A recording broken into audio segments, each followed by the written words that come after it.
देवकी नंदनाय च नन्दगोपकुमाराय गोविन्दाय नमो नमः।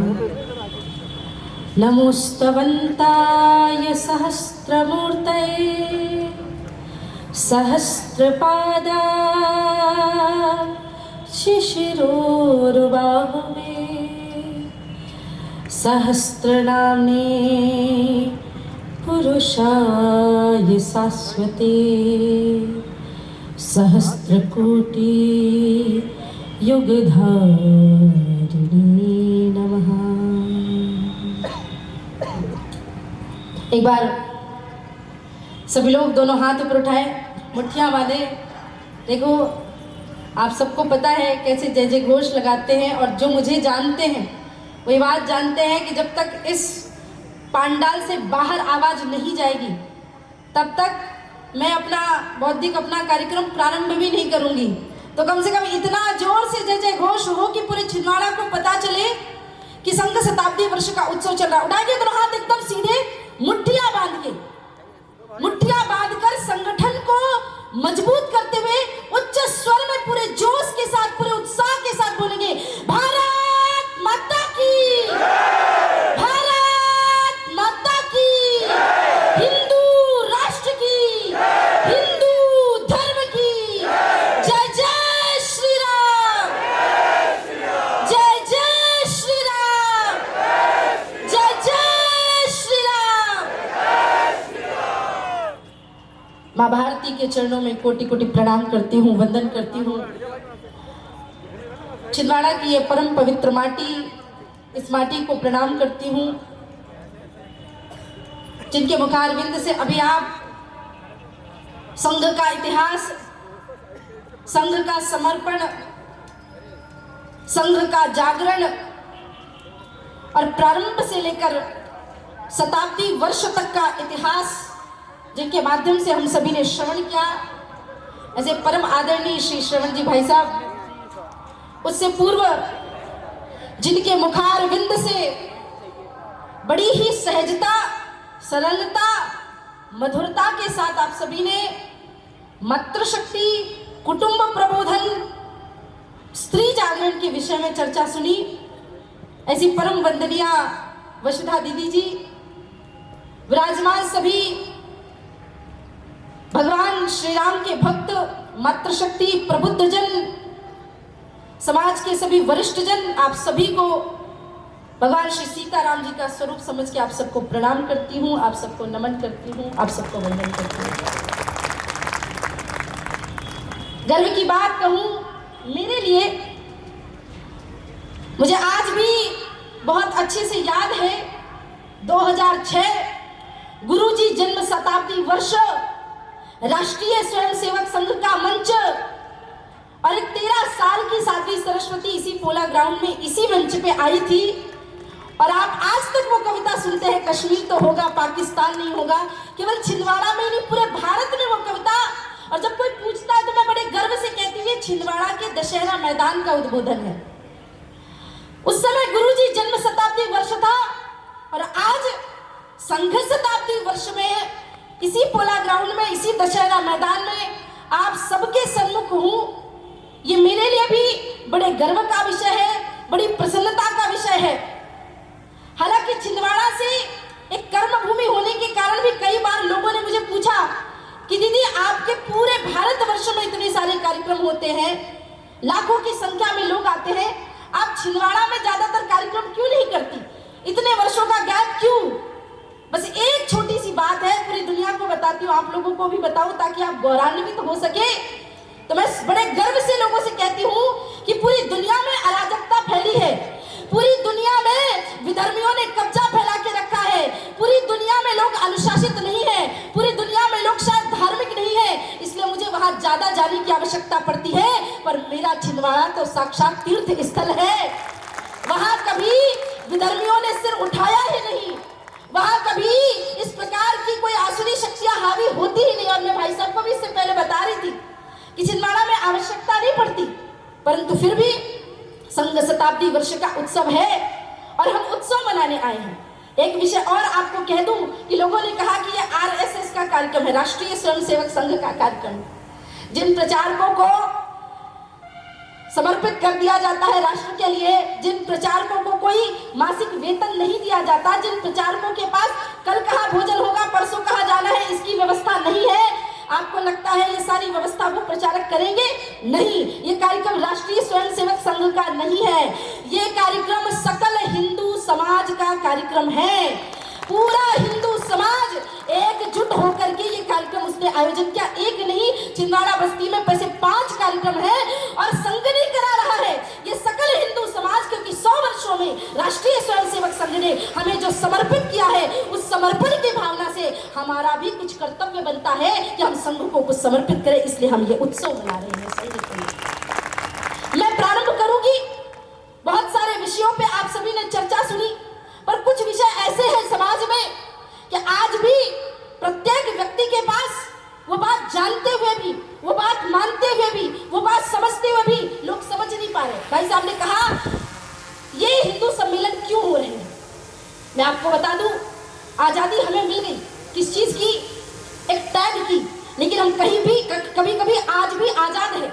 हमारे पास विचारों की आजादी नहीं है, हमारे पास भोजन की आजादी नहीं है, हमारे पास वस्त्रों की आजादी नहीं बची, क्योंकि हमारा वस्त्र भी विदेशी हो चुका है, हमारा भोजन भी विदेशी हो चुका है, हमारा पूरा का पूरा वातावरण वो गुलाम करके चले गए। लॉर्ड मैकाले की शिक्षा पद्धति को हमने ऐसे स्वीकार कर लिया कि स्कूलों में गाँव में गधा पढ़ा देंगे चलेगा, पर गाँव में गणेश नहीं पढ़ा सकते। क्यों भाई, क्या समस्या है इस बात में? इसलिए संघ ने कहा पंच परिवर्तन, स्वदेशी, स्वदेशी का भाव हमारे अंदर होना चाहिए। और लोगों को क्यों नहीं स्वदेशी समझ में आता? आप विचार करिए बंधुओं, आप उस भारत के नागरिक हैं जब पूरी दुनिया बिना कपड़ों के घूमती थी, तब भारत वस्त्रों की बुनाई करना जानता था, भारत वस्त्रों को विदेशों में भेजता था। जब पूरी दुनिया बिना कपड़ों के घूमती थी, विदेशों से जब लोग यहाँ पे आए तो लोगों ने कहा हमको तो पता था सिर्फ शिकार करके जानवरों को मार के खाया जाता है। पूरी दुनिया जब शिकार पे निर्भर थी, तब पूरे भारत में एक भारत मात्र ऐसा देश था दुनिया में जो खेती करना जानता था, कृषि करना जानता था, अन्न उगाता था, भारत माता पृथ्वी माता को माता मान करके उसकी पूजा करके अर्चना करता था। पूरी दुनिया जब अशिक्षा के अभाव में रहती थी, अनपढ़ गवार की तरह पूरी दुनिया डोलती थी। आज ये अमेरिका और बड़े बड़े लोग आज हमको बताएंगे कि हमारे पास ये पद्धति, हमारे पास वो है, हमारे पास ये सुविधा है। जब पूरी दुनिया शिक्षा के अभाव में थी, तब भारत में तक्षशिला और नालंदा जैसी विश्वविद्यालय हुआ करती थी, जहां पर China, Germany, Japan, America, European country, जाने कितने जगहों से खगोल, गणित, आयुर्वेद और किन किन विषयों पर शिक्षा नहीं होती थी, ये बताइए। 9 महीने तक जिसकी लाइब्रेरी की किताबें जलती रही, सोचिए वहां कितना संसाधन रहा होगा। पूरी दुनिया को जब इंजीनियरिंग की ABCD भी नहीं पता होगी ना, उस समय हमारे भारत में ऐसे ऐसे मंदिरों की स्थापना हो चुकी थी। कोणार्क का सूर्य मंदिर देखिए, मदुरई का मीनाक्षी मंदिर देखिए। आज भी वैज्ञानिक हैरान है कि बिना सीमेंट के, बिना लोहे के ये मंदिर इतने अद्भुत कलाकृति से बने कैसे हैं। पूरी दुनिया के पास जब रहने के लिए घर नहीं हुआ करता था ना, तब हमारे पास सिंधु सभ्यता थी, जहां पक्की सड़कें थी, पक्के मकान बने हुए थे। अब बताओ, उस परंपरा के आने वाले लोग, उस परंपरा में रहने वाले लोग जब अपने बच्चों को सिखाते हैं कि बेटा जाओ जाओ, साध्वी जी आई है, चलो उनको जॉनी जॉनी यस पापा तो सुना दो, ट्विंकल। और जैसे मैंने बच्चे से पूछा बेटा गायत्री मंत्र तो सुना दो, बोले व्हाट इज गायत्री मंत्र मम्मा, I don't know about this.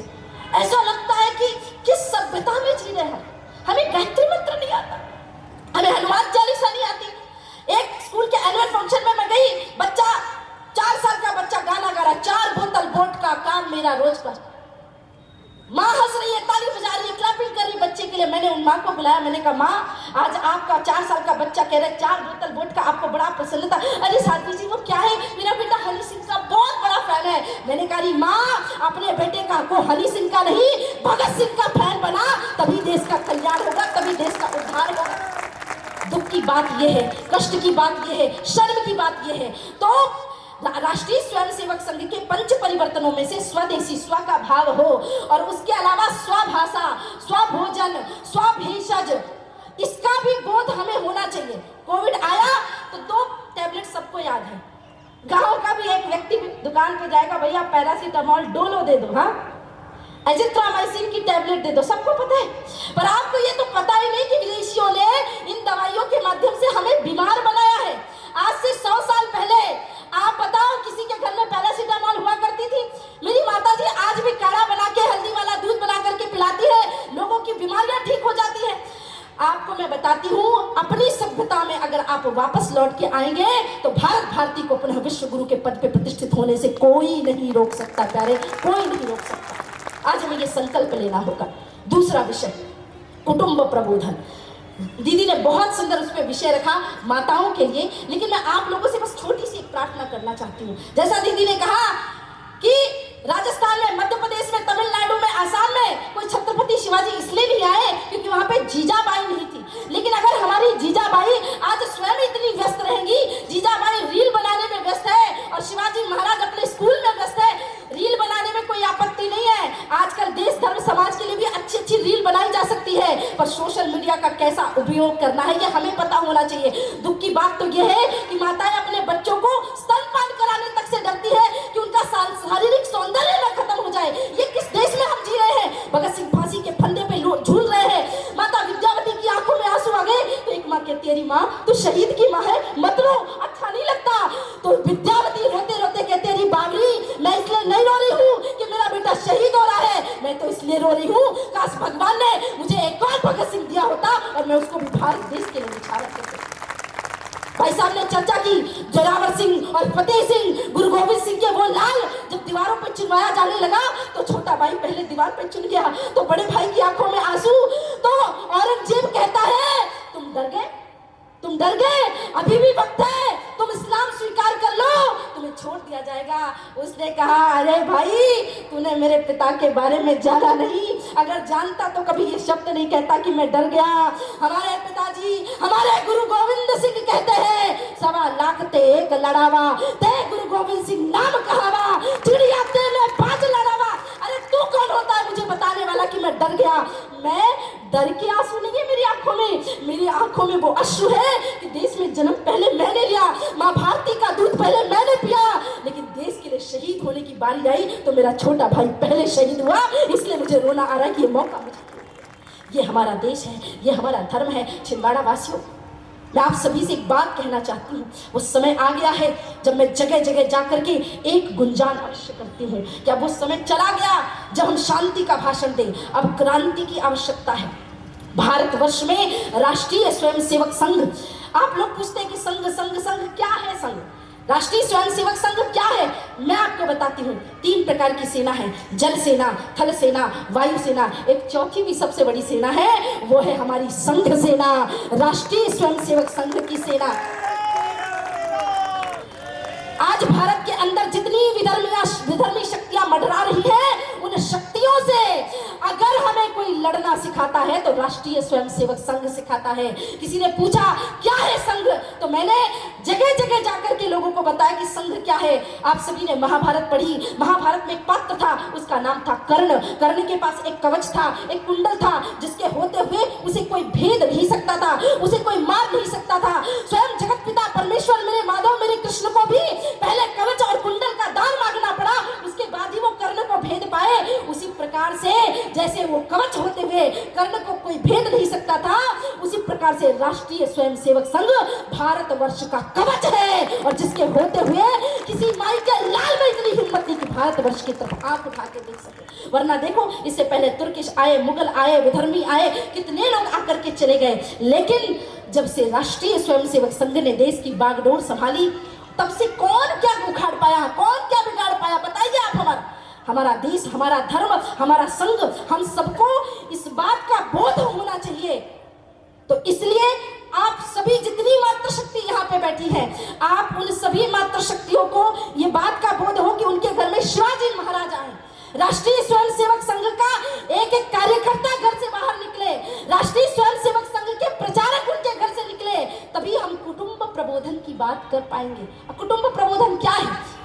घर में परिवारों का एक समूह नहीं होता है, कुटुंब संस्कारों से बनता है। स्वामी विवेकानंद अमेरिका गए, किसी ने पूछा हमारा अमेरिका डॉलर्स के लिए जाना जाता है, आपका भारत किस चीज के लिए प्रसिद्ध है? बोले जाना जाता होगा आपका अमेरिका डॉलर्स के के लिए, हमारा भारत संस्कारों के लिए प्रसिद्ध है। बोले कैसे संस्कार, किस प्रकार के संस्कार? बोले आपके अमेरिका में आप अपनी माता और अपनी बहन को छोड़ के हर स्त्री को गलत दृष्टि से देखते हो, लेकिन ये मेरे भारत की परंपरा है कि अपनी पत्नी को छोड़ के हर स्त्री के अंदर माँ और बहन का स्वरूप देखा जाता है। ये मेरे भारत की परंपरा है। ऐसी नारियों का ये देश है, और अगर नारी सुधर गई, नारी जग गई, तो फिर देश अपने आप सुधर जाएगा। नारी ने ऐसा इतिहास रचा है इस देश में कि नारी के इतिहास के कारण राम आए। वो राम जिनकी प्रकल्पना पूरी दुनिया ने ऐसे कर रखी थी, पलके बिछा करके बैठी थी। आप छिंदवाड़ा में रहते हैं, उत्तर प्रदेश की स्थिति आपको पता नहीं होगी। अयोध्या के आसपास के 6-7 गांव ऐसे हैं जिन्होंने वर्षों से, 150 वर्ष से अपने पैरों में पागड़ी नहीं पहनी, जूते चप्पल नहीं पहने। उन्होंने संकल्प लिया था राम मंदिर बनेगा तो चप्पल जूते पहनेंगे, और फिर लाखों स्वयं सेवकों ने मिलकर के उन सबके चरण धुलाए और उसके बाद उनको पावरी पहनाई। हमारे रामलला आ गए, लोगों ने बहुत सुनाया, विदेशों तक में कार्यक्रम के लिए जाती थी। बोलते साध्वी जी अब तो ये नारा देना बंद कर दीजिए कि रामलला हम आएंगे, मंदिर वही बनाएंगे, मंदिर वही बनाएंगे। लोगों ने तो व्यंग में एक लाइन और आगे जोड़ दी कि मंदिर वही बनाएंगे पर तारीख नहीं बताएंगे, तारीख नहीं बताएंगे। उस दिन जब रामलला सरकार अपने भव्य मंदिर पर विराजमान हुए, उसके बाद हमारी जो पहली सभा थी, हमने उस सभा से हुंकार करी और कहा ये लो तारीख पूछने वालों, देख लो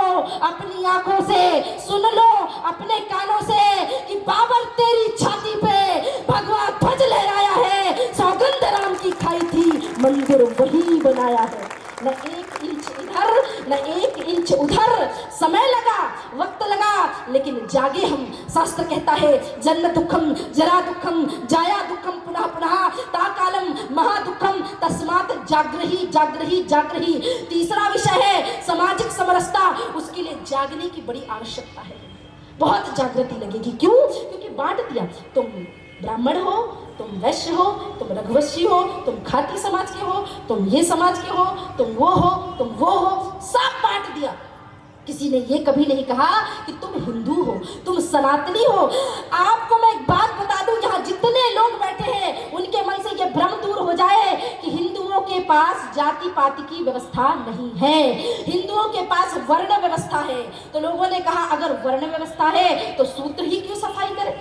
शूद्र वेद पढ़ सकता है और ब्राह्मण सफाई भी कर सकता है। मैंने कहा आपसे किसने ऐसा कहा कि केवल शूद्र ही सफाई करता है?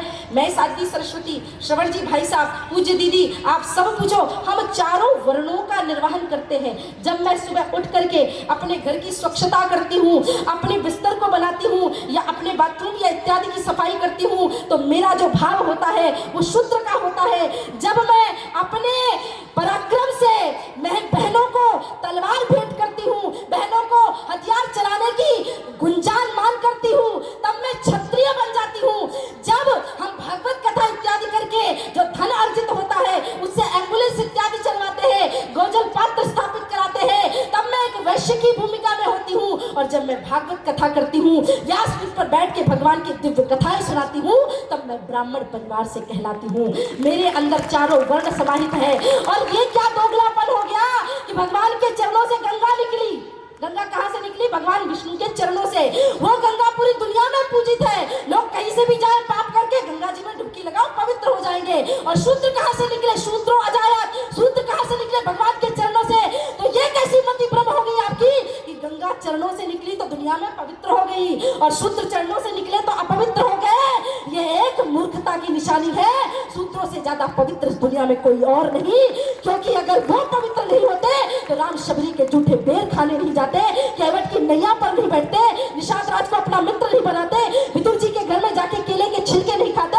राष्ट्रीय स्वयंसेवक संघ के द्वितीय सरसंघचालक परम पूजनीय माधवराव सदाशिव राव गोलवलकर गुरु जी ने यह सूत्र दिया है, हिंदवः सहोदरः सर्वे न हिंदू पतितो भवेत्, मम दीक्षा हिंदू रक्षा मम मंत्र समानता।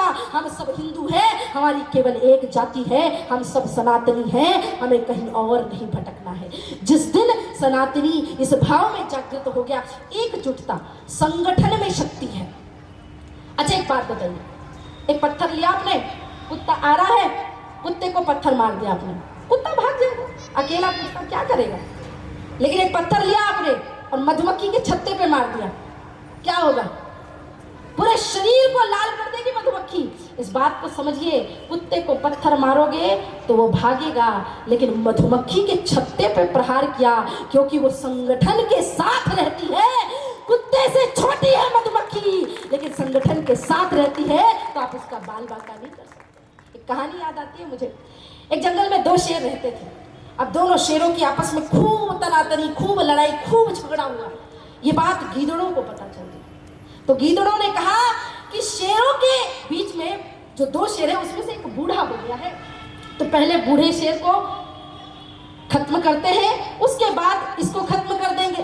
तो गीदड़ों ने झुंड बनाया और पूरी प्लानिंग के साथ बूढ़े शेर के ऊपर प्रहार करने के लिए झुंड दौड़ा।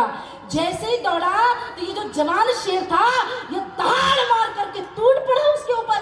तो शेर की पत्नी शेरनी ने कहा कि तुमने गीदड़ों को मार भगाया, 1 घंटे पहले तो तुम उसके साथ तू मैं कर रहे थे, इतना झगड़ा कर रहे थे। शेर ने बड़ा सुंदर प्रत्युत्तर दिया। शेर ने कहा, देखो इस बात को समझो कि 2 शेरों की लड़ाई के बीच में गीदड़ों को मौका नहीं मिलना चाहिए कि गीदड़ आकर के बीच में अपना फायदा उठा करके चले जाए। जिस दिन हिंदुओं ने अपने आप को सुसज्जित कर लिया, जिस दिन हिंदुओं ने अपने आप को सुरक्षित कर लिया, जिस दिन हिंदुओं ने अपने आप को व्यवस्थित कर लिया, इस पूरी दुनिया में किसी की मजाल नहीं है जो हमें देख सके, रोक सके, टोक सके। इसलिए इस बात को समझाना होगा। मैं एक कहानी और सदैव सुनाती हूँ और बचपन से ही सुनाती आ रही हूँ। एक जंगल में आग लगी, इसे बहुत समझना होगा छिंदवाड़ा वासियों, और लोगों तक भी इस कहानी को साझा करना। एक जंगल में आग लगी और जंगल में जब आग लगी तो सारे जानवर, पशु पक्षी वहां से भागने लगे। उसी जंगल में एक टिटहिरी रहती थी। टिटहिरी को बड़ा रोना आया, बड़ा दुख लगा। इस जंगल में मैंने जन्म लिया, इस जंगल का मैंने अन्न जल लिया और इसी जंगल में मेरे सामने आग लग रही है, मैं अपने घर को जलते हुए कैसे देख सकती हूँ। तो टिटहिरी जाती झरने में, चोंच में जल लेती और जंगल की आग में डालती। कौवों का एक झुंड वहां से जा रहा था। बोले, पागल हो गई है, दिमाग खराब हो गया है, तेरे जरा से चोंच के जल से जंगल की आग नहीं बुझने वाली है। टिटहिरी ने कहा, कौवों से ध्यान से सुनो, मैं ये बात जानती हूँ, मेरे जरा से चोंच के जल से जंगल की आग नहीं बुझने वाली, लेकिन जब भी इस जंगल का इतिहास लिखा जाएगा मेरा नाम आग बुझाने वालों में और तुम्हारा तमाशा देखने वालों में आएगा। ये हमें तय करना है कि तमाशा देखने वाला बनना है या आग बुझाने वाला बनना है। इसलिए समरसता के सूत्र में ऐसा बंधो कि तमाशा ना बनो, इतिहास बनो। और छिंदवाड़ा का इतिहास तो अद्भुत है प्यारे। ये वो छिंदवाड़ा है जिस छिंदवाड़ा ने माननीय श्री तात्या टोपे जी के साथ मिलकर के स्वतंत्रता संग्राम का, हमारे आदिवासी बंधुओं ने, हमारे वनवासी बंधुओं ने मिलकर के स्वतंत्रता संग्राम की लड़ाइयां यहाँ से लड़ी है। ये वो भारत की भूमि है। नागपुर यहाँ से थोड़ी दूर पे है और आज भी ज्यादातर महाराष्ट्रीयन भाषी भाषा लोग बोलते हैं, जिनके अंदर छत्रपति शिवाजी महाराज का खून दौड़ता है, जिनके अंदर देश धर्म समाज का खून दौड़ता है। लेकिन समस्या इस बात की है कि आजकल हमारी माताएं भी कहने लगी हैं, दीदी जी जरा बच्चे को समझा दो, ये बजरंग दल वालों के साथ, बीएचपी वालों के साथ, ये सेना वालों के साथ जाता है, रात को बहुत इधर गाय वाय पकड़ने के लिए, कहीं मेरा बेटा प्रचारक बन गया तो। मैंने कहा, मैया ये सोच कि तेरा बेटा चोर उचक्का डाकू ना बन जाए। प्रचारक तो कोई मजाक है?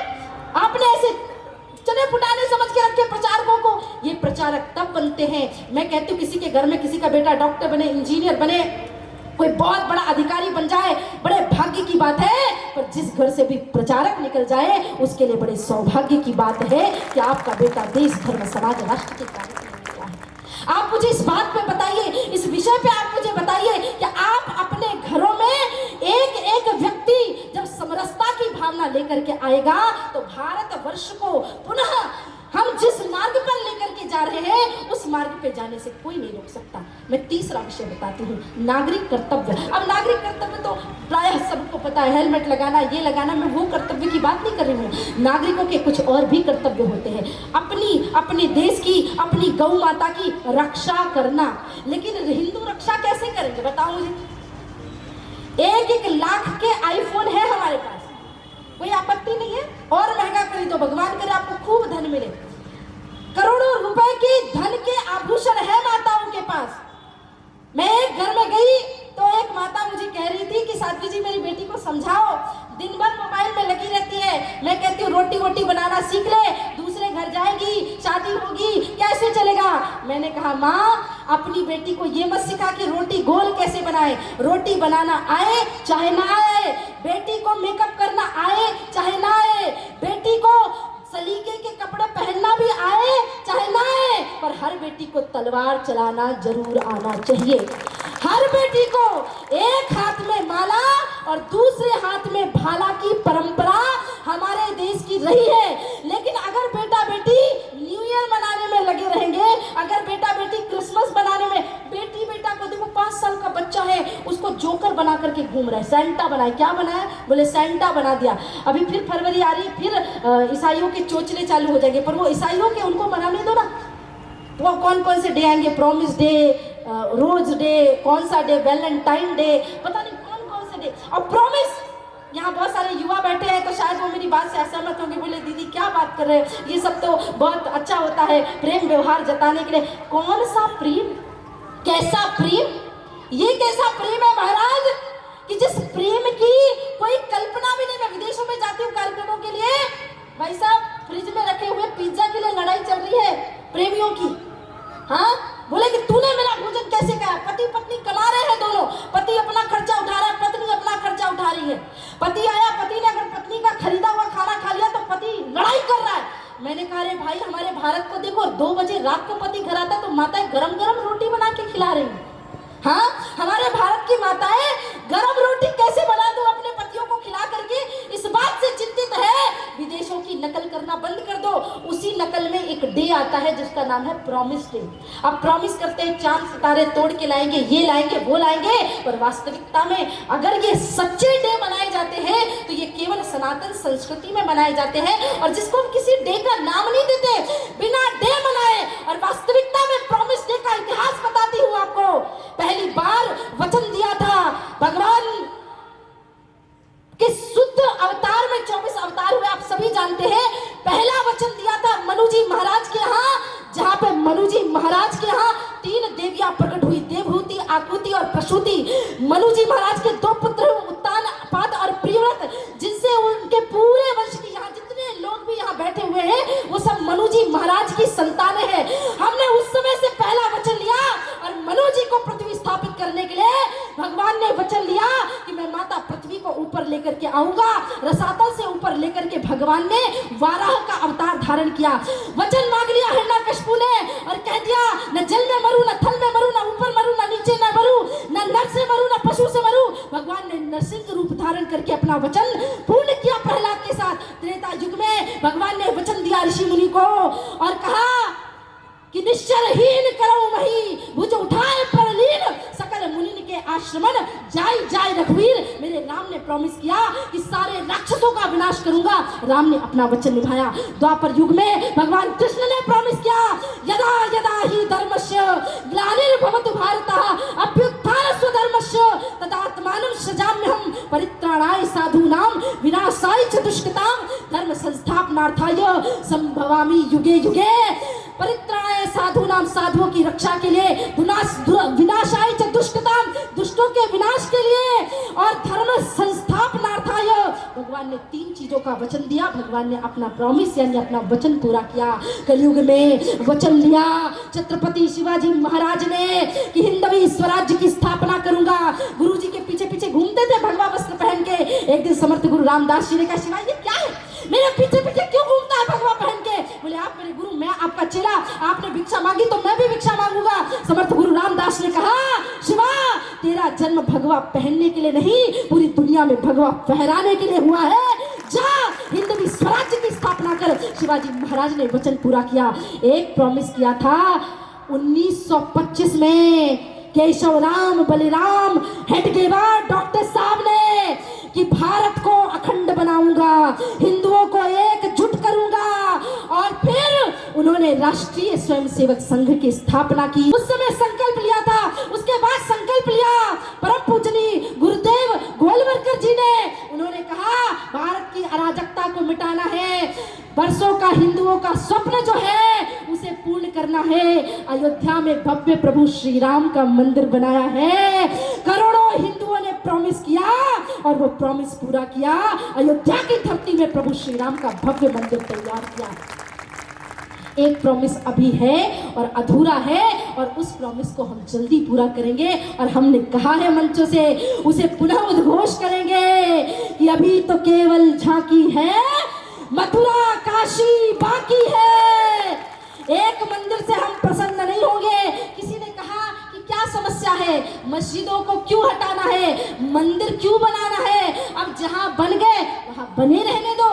मैंने कहा नहीं, मस्जिदों से कोई आपत्ति नहीं थी, खूब बनाते मस्जिद, हमने तो सबका सम्मान किया, लेकिन मस्जिदें तुमने बनाई मंदिरों को तोड़कर, मस्जिदें तुमने बनाई मंदिरों को तोड़ के।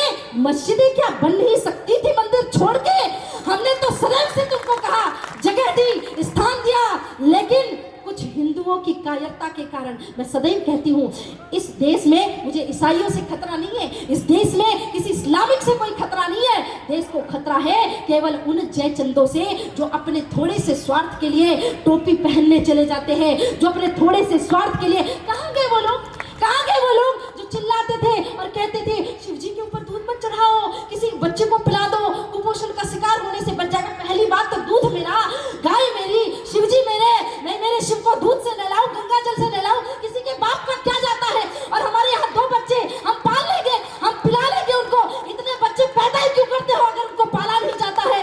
हम तुम्हारे बच्चों को कुपोषण का शिकार होने से बचाने के लिए अपने शिव जी का दूध नहीं, अच्छा चलो मैंने मान भी लिया, आज से नहीं चढ़ाऊंगी। यहाँ जितने हिंदू है मैंने बोल दिया शिव जी को दूध मत चढ़ाना, नहीं चढ़ाएंगे, कोई बात नहीं। लेकिन अब वो तख्तीधारी बॉलीवुडिया कहाँ चले गए जो कहते थे शिव जी को दूध मत चढ़ाओ? अब ठंडी का समय चल रहा है, बड़ी बड़ी चादरें जो ले जा करके तुम चढ़ाते हो, वही चादरें किसी गरीब को उठा दो, ठंडी से बच जाएगा।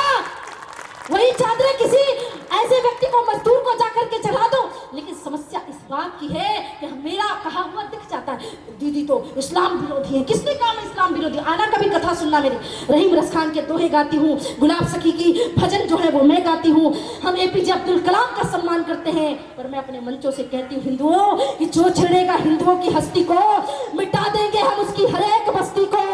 जो छेड़ेगा हिंदुओं की हस्ती को, मिटा देंगे हम उसकी हर एक बस्ती को।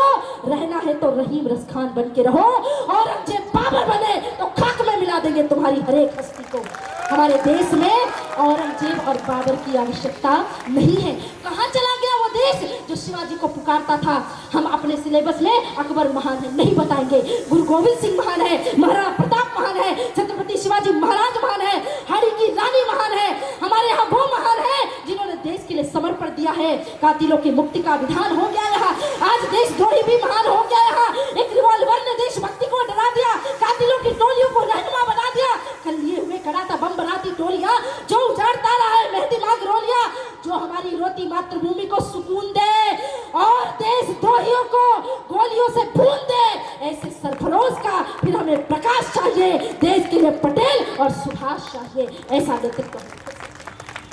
हमारा देश, हमारा परम वैभव तब तक प्रतिष्ठित नहीं होगा जब हर हिंदू के अंदर समरसता की, हिंदुत्व की, एकात्मता की भावना नहीं आएगी। हम अपना वचन दें माँ भारती के लिए कि हम ये प्रण लेंगे। और एक बात और बता करके फिर मैं विश्रांति की ओर जाऊंगी, क्योंकि मैं जानती हूँ सुबह से आप सभी लगे हुए हैं। लेकिन याद रखना, आज का थोड़ा सा परिश्रम भविष्य के लिए आपके इतने सारे रास्ते खोल देगा। क्योंकि एक बात कहने जा रही हूँ, बड़ी कड़वी है, सुनना पड़ेगा, लेकिन जहाँ हिंदू बहुसंख्यक हैं वहाँ आप भाईचारा कर सकते हैं, लेकिन जहाँ हिंदू अल्पसंख्यक हैं, बंगाल जैसी जगहों पे, वहाँ हिंदुओं को उनके कार्य स्थान से उठाकर जिंदा जला दिया जाता है। तो अब आपके ऊपर है, जिंदा जलना है या हाथ में तलवार उठाकर के इतिहास में साक्षी बनना है, भारत भारती का परम गौरव बचाना है। मैं सदैव से बोलती हुई आई हूँ, आप सभी देख रहे हैं इतनी सुंदर रंगोली बनी है। और पंच परिवर्तन के एक विषय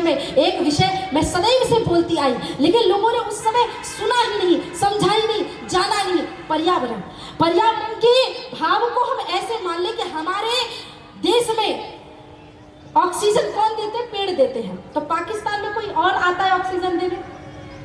अफगानिस्तान, अमेरिका, पूरी दुनिया को पेड़ ही ऑक्सीजन देते हैं। पर एकमात्र भारत देश है जो तुलसी की पूजा करता है, एकमात्र भारत है जो पीपल की पूजा करता है, एकमात्र भारत है जो वट सावित्री में वट की पूजा माताएं हमारे यहाँ करती है।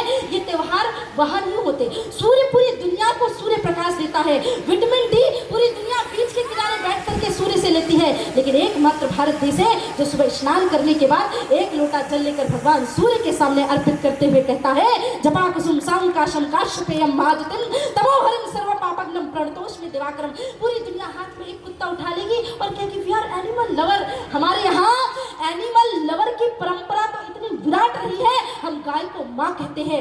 यही वो छिंदवाड़ा है, यही वो पोला ग्राउंड है। इसका नाम ही पोला इसलिए पड़ा कि हमारे यहाँ तो बैल की पूजा होती है, हमारे यहाँ तो नंदी की पूजा होती है, और तो और महाराज हमारे यहाँ तो सांप तक को नाग पंचमी में दूध पिलाने की परंपरा है।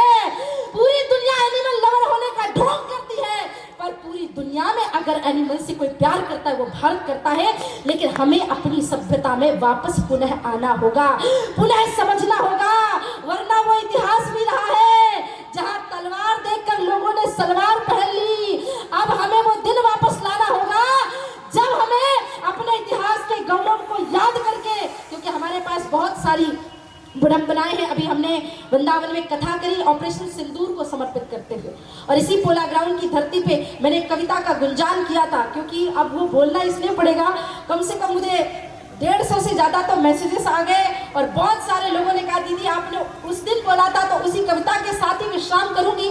लेकिन वो परिस्थिति में, तब की परिस्थिति में भी आवश्यक थी, क्योंकि उस समय छिंदवाड़ा में एक बड़ी गंदी अराजकता हुई थी, आप सभी जानते हैं उस विषय में। और अब की परिस्थिति में तो हमने वृंदावन में अभी थोड़े समय पहले एक भागवत कथा करी, उस कथा में हमने ऑपरेशन सिंदूर को समर्पित करते हुए वो कथा करी, और हमने सैनिकों के लिए, हम वर्ष भर में कोई ना कोई एक कार्य करते रहते हैं, तो मैंने उस वृंदावन की धरती से कहा था, आज मैं छिंदवाड़ा की धरती से कहती हूँ कि भारतवासियों, पाकिस्तान से, बांग्लादेश से या इनमें से ऐसे किसी भी विधर्मी देश से जो आतंकवाद को बढ़ावा देते हैं, उनसे डरने की आवश्यकता नहीं है, क्योंकि अब भारत इतना सशक्त हो चुका है कि अब हम उनके घर में घुस करके मारते हैं। अगर उन्होंने 5 मारा है तो हम 50 को धराशायी कर करके आते हैं, क्योंकि हम सिंहों की औलाद है और सिंहों की औलाद किसी से डरती नहीं है। अब तक तो बात केवल पाकिस्तान की चल रही थी, लेकिन अगर उन्होंने हमारे देश के ऊपर अब एक बार और दृष्टिपात करी, बांग्लादेशी हिंदुओं के साथ जो अत्याचार चल रहा है, जो बर्बरता चल रही है, हमारे यहाँ हिंगलाज मंदिर के पुजारियों के साथ जो अत्याचार चल रहा है, जो बर्बरता चल रही है, वहाँ पाकिस्तानी हिंदुओं के साथ जो बर्बरता और अत्याचार चल रही है, इस बात को कान खोल के सुन लो कि भारत का हिंदू भूला नहीं है। पीओके, पाकिस्तान ऑक्युपाइड कश्मीर हम लेके रहेंगे, डंके की चोट पे लेंगे, क्योंकि वो कश्यप ऋषि की तपस्थली है। और दुनिया में कोई माई का लाल आ जाए, जिन्ना क्या, जिन्ना की 7 पुश्ते सामने आ जाए, पर हम किसी से डरने वाले नहीं है, क्योंकि हम डरते नहीं अणुबम्बों से, विस्फोटक जलपोतों से, हम डरते हैं ताशकंद शिमला जैसे समझौतों से। सियार भेड़िए से डर सकती सिंहों की औलाद नहीं, भरतवंश के इस पानी की है तुमको पहचान नहीं। आइटम बम बना करके तुम किस्मत पर भूल गए, 65, 71 और 99 के युद्धों को शायद भूल गए। तुम याद करो, अब्दुल हमीद ने पेटेंट टैंक जला डाला, हिंदुस्तानी नेटो ने अमेरिकी जेट जला डाला। तुम याद करो, गाजी का बेड़ा झटके में ही डुबा दिया, ढाका के जनरल नियाजी को दूध छटिका पिला दिया। तुम याद करो 90,000 उन बंदी पाक जवानों को। तुम याद करो शिमला समझौता, इंदिरा के सालों को। अब की जंग छुड़ी तो सुन ले, नाम निशान नहीं होगा, कश्मीर तो होगा लेकिन पाकिस्तान नहीं होगा। ये आवाज, ये एटम बम पर हिम्मत कौन दिखाएगा? अरे इन्हें चलाने को क्या बोलो, बाप तुम्हारा आएगा। अब की चिंता मत कर, चेहरे का खोल बदल देंगे, इतिहास की क्या हस्ती है, पूरा भूगोल बदल देंगे। धारा हर मोड़ बदल के लाहौर से गुजरेगी गंगा और इस्लामाबाद की छाती पे लहराएगा भारत का झंडा। रावलपिंडी और कराची तक सब कुछ गारत हो जाएगा, सिंधु नदी के आर पार पूरा भारत हो जाएगा, और फिर सदियों सदियों तक जिन्ना जैसा शैतान नहीं होगा। कश्मीर तो होगा लेकिन पाकिस्तान नहीं होगा। मुट्ठी बांध के बोलो, दोनों हाथ उठा के, कश्मीर तो होगा लेकिन, कश्मीर तो होगा लेकिन, कश्मीर तो होगा लेकिन। और ये उन पाकिस्तानियों के लिए भी चेतावनी है जहां हर शहर में जिन्होंने मिनी पाकिस्तान बना के रखा है ना, मैं उनसे एक बात कहना चाहती हूँ। आओ, हमारी रामनवमी होती है, तुम जय श्री राम बोलो, हम तुम्हारी यात्राओं का स्वागत करेंगे। आओ, तुम हमारी भारत माता की जय बोलो तो हम तुम्हारा सम्मान करेंगे। आओ, तुम हमारे साथ कदम से कदम मिला करके चलो, जनगण मन में खड़े हो जाओ, वंदे मातरम का गान करो तो हम भाईचारा निभाएंगे। लेकिन अगर तुमने गौ माता को काटने की बात कही, भारत माता को डायन जैसे शब्दों से संबोधित किया, तिरंगे को अगर तुमने कुचल दिया, जनगण मन में अगर तुम खड़े नहीं हो सकते तो ऐसा कोई व्यक्ति मेरा भाई नहीं। मैं ऐसे किसी भाईचारे में विश्वास नहीं करती। जो मेरा भाई है वो एपीजे अब्दुल कलाम की भावना के साथ मेरा रहे और हम उनका स्वागत करते हैं। हम तिलक लगा करके उनका स्वागत करते। क्यों? क्योंकि हम जानते हैं अगर 5-7 पीढ़ी के पीछे नाम निकाल के जाओगे तो रहीम के अलावा उनके नाम रामकृष्ण, गोवर्धन, दामोदर, रमेश, सुरेश ऐसे ही नाम आने वाले हैं। तो सनातनियों जितने लोग यहाँ पे हैं वो इस बात को समझे, नागरिक कर्तव्य में सबसे बड़ा कर्तव्य हमारा एक है, ये भारत माता हमारी माँ है। इस मातृ वतन के लिए हमें अपना जीवन, तन, मन, संस्कृति सबकी एक चिरंतन, खून रगों में हिंदू है, विराट सागर समाज अपना, हम सब इसके बिंदु हैं। एक हाथ में माला, दूसरे हाथ में भाला लेकर देश धर्म के लिए कार्य करना। चलो अब काम की बात एक कर लूं, एक बात बची है। अब क्योंकि मैं कथावाचक हूँ तो एक काम होता है कि कथावाचक जहाँ जाता है वो खाली हाथ तो नहीं आता, दक्षिणा तो देना पड़ता है। समाज के बड़े वरिष्ठ लोग यहाँ बैठे, आप लोग मुझे दक्षिणा देंगे? हाथ खड़े नहीं हो रहे। ये मत सोचना मैं तुम्हारी प्रॉपर्टी, धन दौलत, वैभव या तुम्हारी एक कंपनीज में थोड़े शेयर मांगूंगी, नहीं। कौन कौन मुझे दक्षिणा देना चाहता है? हाथ उठाइए। मैं आप सभी से आज छिंदवाड़ा की धरती पर हाथ जोड़कर, झोली फैलाकर एक भिक्षा मांगती हूँ। यहाँ जितनी माताएं बैठी हैं, जितने भाई बैठे हैं, मुझे आपको भिक्षा देनी होगी और मुझे भिक्षा में आपका धन, रुपया, पैसा, दौलत कुछ भी नहीं चाहिए। मुझे भिक्षा में एक संकल्प, एक वचन चाहिए कि संघ शताब्दी वर्ष के इस उत्सव के उपलक्ष्य में हर माता, हर भाई एक संकल्प ले कि साध्वी सरस्वती जी को दक्षिणा के स्वरूप में हर घर से एक स्वयं सेवक समर्पित करे जो राष्ट्र धर्म समाज के लिए। इतनी सी दक्षिणा मुझे आपसे चाहिए। हर घर से स्वयं सेवक निकले, हर घर से एक प्रचारक निकले। अगर ऐसी धारणा, ऐसी भावना आपने मुझे दे दी तो मैं समझूंगी कि मेरा इस स्थान पर आना सार्थक हो गया, आप सभी के सम्मुख अपनी वाणी को रखना सार्थक हो गया। पुनः हम जल्दी मिलेंगे, मिलते रहेंगे। लेकिन आज राष्ट्रीय स्वयंसेवक संघ के शताब्दी वर्ष के इस उत्सव में मुझसे जितना मेरा भाव था उसके बहुत कम भावों को मैंने आप सभी के सम्मुख रखा है। ये भाव बड़े विराट है, ये भाव बड़े अद्भुत है, ये भाव बहुत आगे तक जाने वाले हैं। लेकिन इन भावों में एक भाव अगर आपने याद रख लिया, हमारी माँ, एक प्रसंग और बताकर अपनी वाणी को विश्राम करूंगी। इस बात को समझना होगा कि राष्ट्रीय स्वयंसेवक संघ के जो सरसंघचालक गुरुजी थे, उनकी माताजी की जब मृत्यु हुई तो किसी ने उनसे कहा कि आप अनाथ हो गए। तो गुरुजी ने बड़े भाव से कहा, आज कहा है फिर कभी मत कहना, क्योंकि मेरी संसार की माँ गई है, अभी तो मेरी भारत माता और गौ माता है, इनके होते मैं कभी अनाथ नहीं हो सकता। छिंदवाड़ा वासियों, ये याद रखना होगा, हमारी पहली माँ जिसने हमें जन्म दिया है, उससे पहले हमारी भारत माता भी है, हमारी गौ माता है, हमारी पृथ्वी माता है, हमारी गंगा माता है, क्योंकि भारत देश को भारत माता कहा जाता है और उस भारत माता के लिए भी हमारा एक कर्तव्य है। बहुत बहुत धन्यवाद आप सभी का। आप सभी ने धैर्य से सुना। एक बार पुनः उसी जोश के साथ, उसी उत्साह के साथ मुट्ठी बांधो। देखो इतनी देर तक मैंने चिल्लाया, तो इसके बाद कम से कम आपको इतना तो करना होगा कि इतना जोर से जय जय घोष करो, इतना जोर से जय जय घोष करो कि इस बस्ती के चारों तरफ आवाज जाए और ये छिंदवाड़ा में ऐसी आवाज गुंजायमान हो कि पूरे क्षेत्र में पता चले कि संघ शताब्दी वर्ष उत्सव। पक्का? अब जोर से बोलेंगे, मुझे कहने की आवश्यकता तो नहीं है। उड़ाए दो ना हाथ, भारत माता की। देखो प्रारंभ में मैंने कम आवाज स्वीकार कर ली, अभी नहीं कर पाऊंगी, थोड़ा और कम से कम इस ग्राउंड के बाहर तो गुंजान मारो, पूरे जोश के साथ, पूरे उत्साह के साथ माँ भारती के लिए प्रार्थना। ये भारत माता की, भारत माता की, हिंदू राष्ट्र की, हिंदू धर्म की जय जय श्री राम, जय जय श्री राम, जय जय श्री राम। सभी ने जय श्री राम, धन्यवाद, जय माता की।